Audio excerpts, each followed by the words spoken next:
When my brother introduced me on stage as the Cody we never understood, the room stood up. A year ago, they mocked my lemonade. What happened after the applause left one kid speechless and changed everything.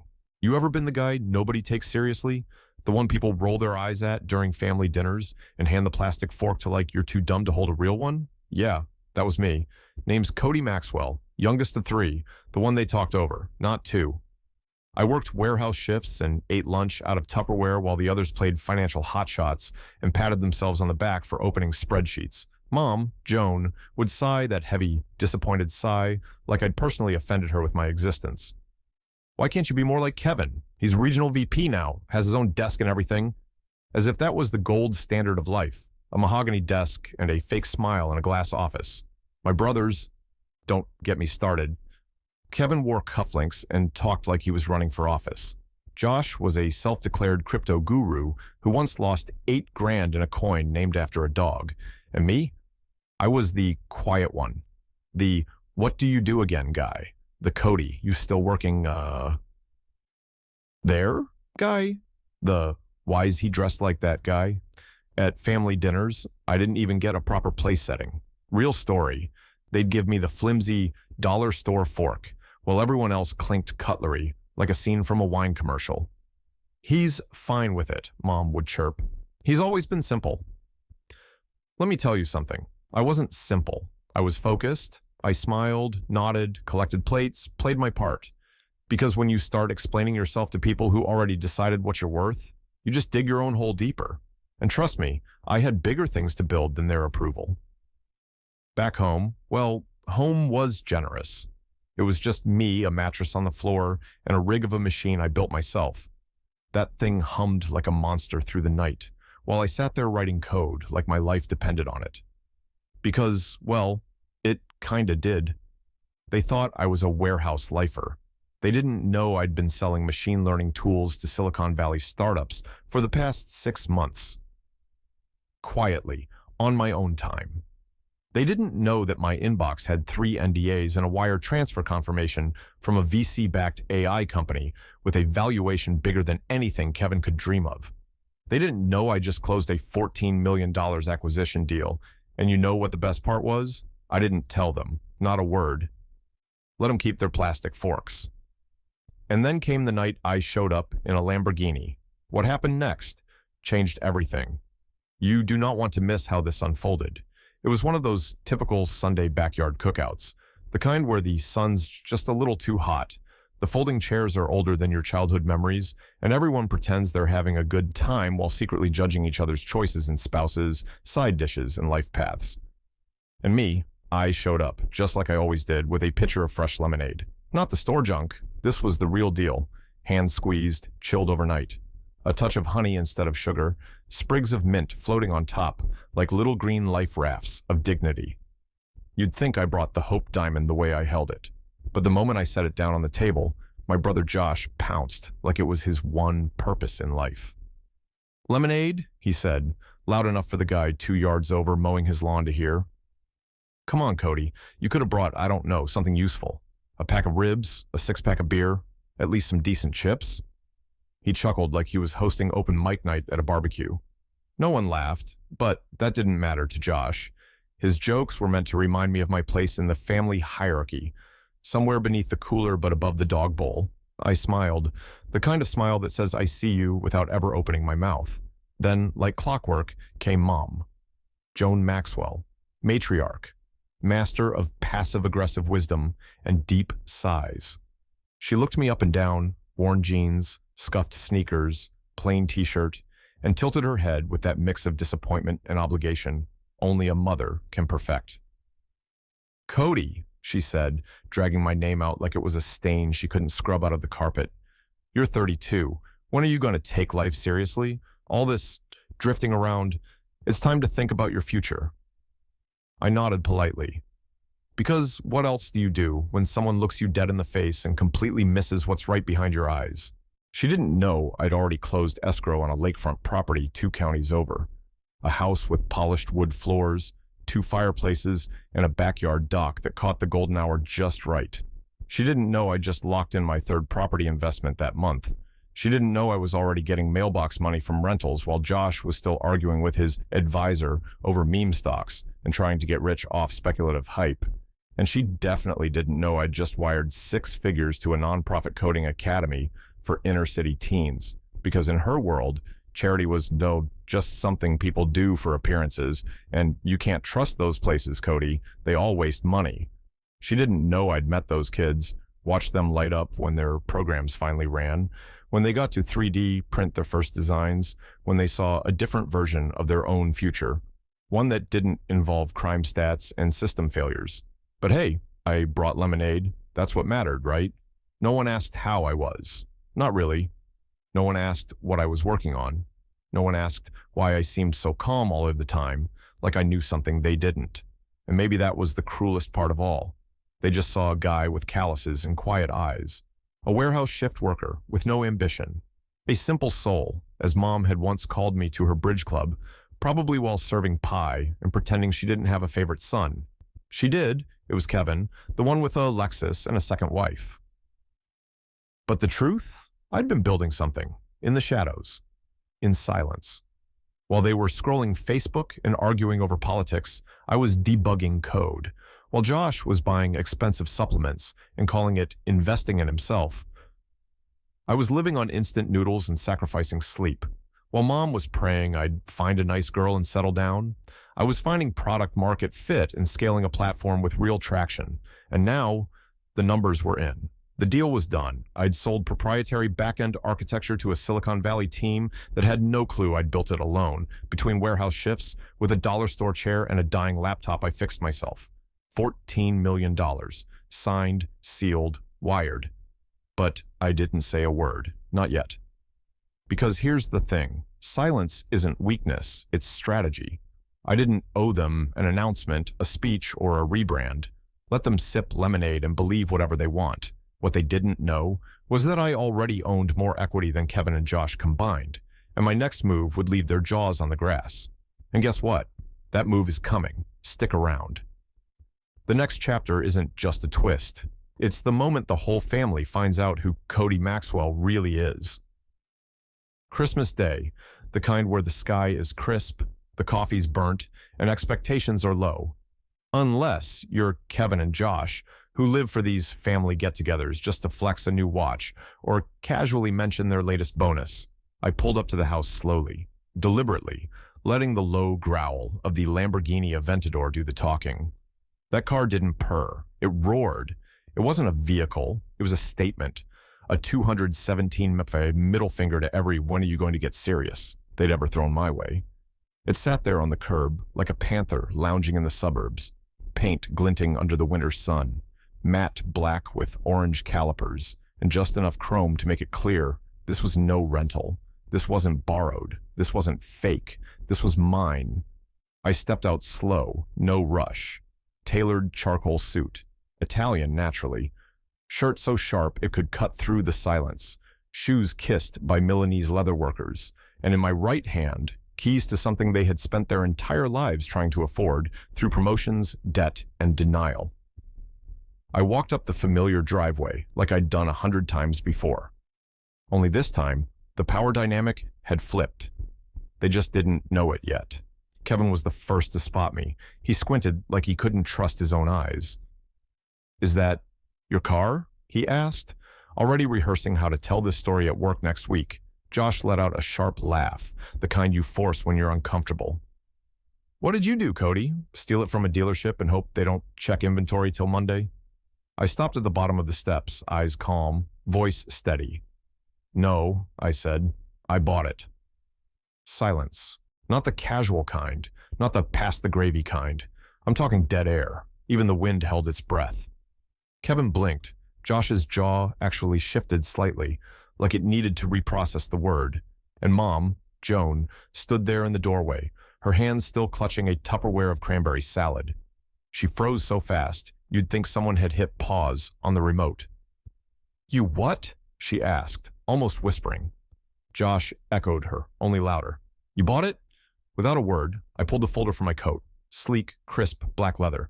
I opened it like a magician about to pull a dove out of his sleeve. Inside? Nah. Signed acquisition contracts. equity confirmations, proof of transfer, bank authentication. Every document they'd never imagined someone like me would even understand, let alone own.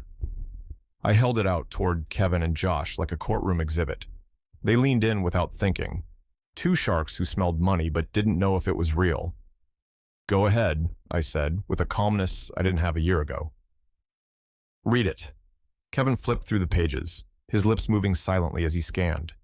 Josh leaned over his shoulder, face twitching. Wait, Kevin muttered, flipping again. You're saying you sold something? A company? Not exactly, I replied. Algorithms, my tech. Sold to a venture-backed startup. Deal closed last month. Mom hadn't moved. Her lips were slightly parted, as if she'd dropped her usual script and forgotten how to pick it back up. You built something? She asked slowly, blinking like this was some kind of dream. When? I smiled, not smug, not gloating, just satisfied. In between plastic forks and lemon jokes. And for the first time in my entire life, no one had a comeback. Kevin, Mr. Quarterly Strategy, said nothing. Josh, the punchline prince, just stared. Even Joan, the queen of unsolicited life advice, couldn't summon a single word. Because what do you say when the joke walks up your driveway in a suit you can't afford, driving a car you've only seen on magazine covers, and calmly tells you he won? And trust me, this was just the beginning. The silence, that was the appetizer. What happened next? That was the main course. You've come this far. Stick around. You're going to want to see what Cody does next. That night's dinner didn't feel like any other family gathering. No half-baked jokes, no backhanded compliments, no plastic forks. It was almost quiet, almost reverent. And not because anyone told them to behave, but because the balance had finally shifted. Kevin, the same brother who once mocked me for wasting my 20s, now sat 2 seats down, swirling his wine like he just discovered red blends were a thing. His eyes didn't leave me. He leaned in, casual but curious. So, Cody, he started, voice light but loaded with interest. You said it was a fintech platform, right? What verticals were you focused on? Lending, AI-backed analytics? Kevin, talking fintech, to me. A week ago, he couldn't spell API. Now he wanted to discuss verticals. Across from him, Josh was on his second helping of mashed potatoes and something like his third attempt at subtle flattery. What would you say is a smart entry point for real estate right now, he asked, trying to sound breezy, like this was just regular brother talk. You know, long-term stuff, passive income and all that. Josh, Mr. Meme Stock Meltdown, suddenly wanting my take on long-term wealth preservation. And then, without warning, without fanfare, Joan spoke.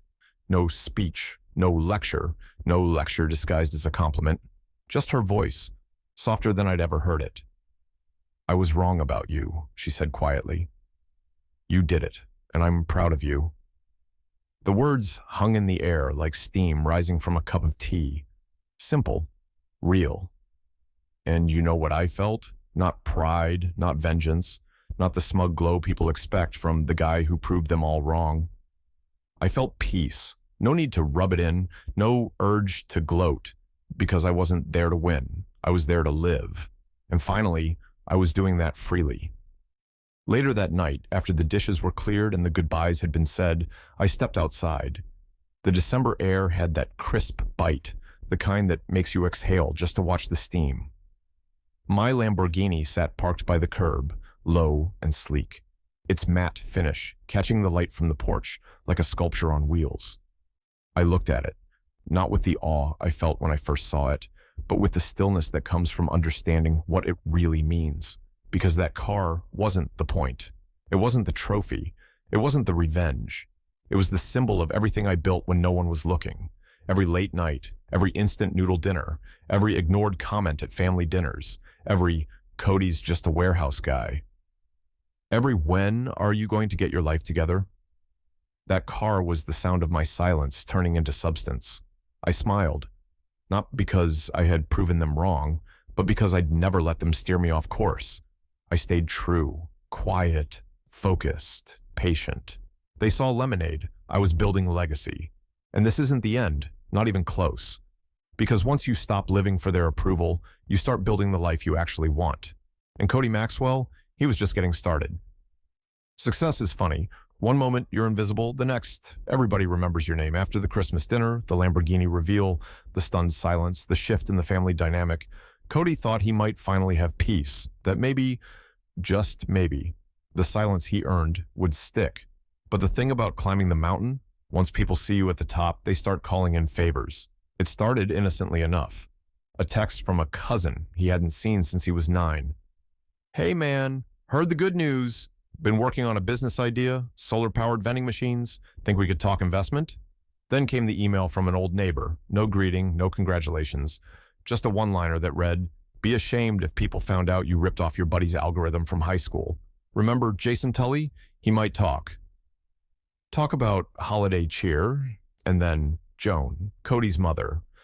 The woman who once shook her head when he brought lemonade, now sending him a message with a not-so-subtle tone. "If you ever think about buying another one of those gorgeous homes, just remember, I'd make a lovely roommate. Just until I get back on my feet." Unseptai. It wasn't anger he felt, not betrayal. No, those were old emotions, emotions he'd already burned through on the climb. This was something colder, heavier, disappointment. Not because they reached out, that was expected, but because now every message came with a price tag. Every memory suddenly had strings attached. Not one of them had asked how he was sleeping, how he was feeling, how he handled going from ghost to golden boy in a week. Not one. The silence that once gave him peace had now become noise, a noise filled with fake congratulations, hidden agendas, and long-lost relatives treating him like a walking ATM, with a conscience they hoped was still soft.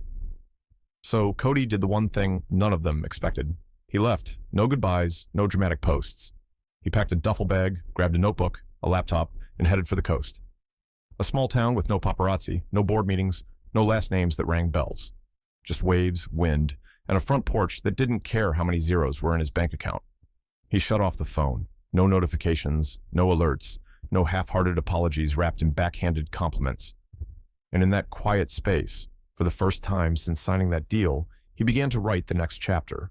Not the business plan, not the follow-up empire, but something real, a blueprint for a life without permission slips, a life that didn't hinge on Joan's approval or Josh's jealousy or Kevin's condescension. A life where success wasn't something he had to prove, just something he got to live. Because money can buy a lot, cars, houses, headlines, but peace, that comes only when you stop answering to people who never bothered to listen. And Cody Maxwell, he was finally listening. To himself. 12 months later, the stage lights hit his face. Not a garage, not a basement, not a backyard barbecue where people mocked his outfit. A spotlight, a packed hall, a polished podium, velvet chairs, sharp suits, name tags swinging on lanyards. And at the mic, Kevin, older brother, former skeptic, current conference sponsor, the man who once laughed at Cody's t-shirt now clearing his throat and holding back something that looked a lot like pride. Kevin scanned the room, then looked over at Cody, calm, composed, standing in the wings like he'd been born there. "Ladies and gentlemen," Kevin began, voice strong but eyes a little glassy, "our next guest needs no fancy title. He's not just a keynote. He's not just a name on the program." He paused, swallowed hard. "He's my brother, a man we misunderstood for far too long, and I think it's time you all heard his story." The applause didn't just start, it erupted. People rose to their feet before Cody even stepped forward. Not because of the Lamborghini, not because of the headlines, but because he'd become a symbol of resilience, of clarity, of what's possible when the world writes you off and you write your own ending anyway. Cody walked up with the steady rhythm of someone who had nothing to prove, but everything to say. He didn't wear a flashy suit this time, just a clean blazer, a plain watch, and a small smile. The speech wasn't rehearsed. It didn't have to be. He spoke about failure, about discipline, about all the things people don't post on social media, the doubt, the silence, the long nights no one cheers for. And when it ended, there was no scramble for autographs, no flood of selfie requests, just stillness, respect. When Cody stepped outside, the late afternoon sun washed over the city. The air was warmer than expected, full of that early spring optimism. He made his way toward the street, already planning his next flight, when he heard hurried footsteps behind him. A voice, high, eager, full of shaky hope. "Oh, Mr. Maxwell," Cody turned. A kid, maybe 15, was chasing after him, backpack swinging, face flushed. He slowed to a stop, catching his breath. "Is it true?" the boy asked, breathless, "that you started with nothing?" Cody paused for a second, then smiled. "Not nothing," he said. "Less than nothing. I didn't start at zero. I started in a hole, with people telling me what I wasn't, what I couldn't be." The kid's eyes widened. "But how'd you get from that to this?" Cody didn't rush the answer. He looked the boy in the eye, steady and sure. "Where you start," he said. "That's geography. Where you're headed, that's destiny.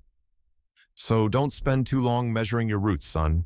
Focus on your direction, because when you learn to stop running from your past and start running toward your future, that's when everything changes." The boy stood silent for a moment, as if those words had landed somewhere deeper than he expected. Cody gave him a nod and turned to walk away. No fanfare, no limo waiting, just a man at peace with where he'd come from. And even more excited about where he was going. He didn't come back to be celebrated. He came back to remind people, you don't have to start with applause to end with a standing ovation.